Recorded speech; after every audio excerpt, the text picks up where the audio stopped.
Good morning, Simon. This is our little bit of Argyll. We built it 17 years ago, about quarter of the price it would cost today.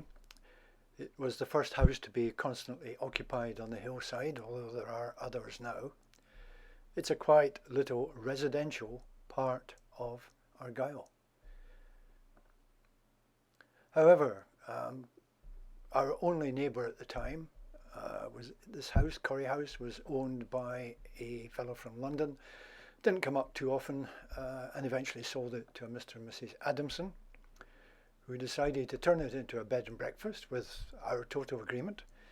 And they wanted to knock down the double garage and applied for permission to build a new double garage with a studio attached for Mrs. Adamson to paint in. So this was a plan that was submitted. It was shown in the back of the building, 10.16 metres from our boundary, 6.16 metres from the edge of the road. So we said, yeah, that's fine. Sounds all sounds good. We're all friends at the time. So the top picture you will see is what it was, and the bottom picture is what now exists. Not quite what was expected. Planners were told about this. They had not given any permission. There was no permission to do this, lay a foundation, big concrete slab, all serviced. There was no permission to put in a gas tank or anything else. There was no permission to build this 9-foot high wall, which is totally illegal.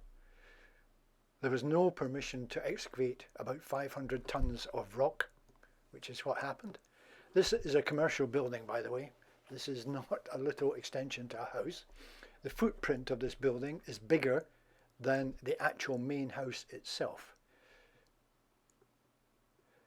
The white building I have put in is the size it would have been if planning permission had ever been given, as per their initial drawings, and it never was given. But of course you can see the size of the building that was actually erected. All rubber stamped by planners. They were there regularly, all seemed to be getting on terribly well, and the whole thing went on and on.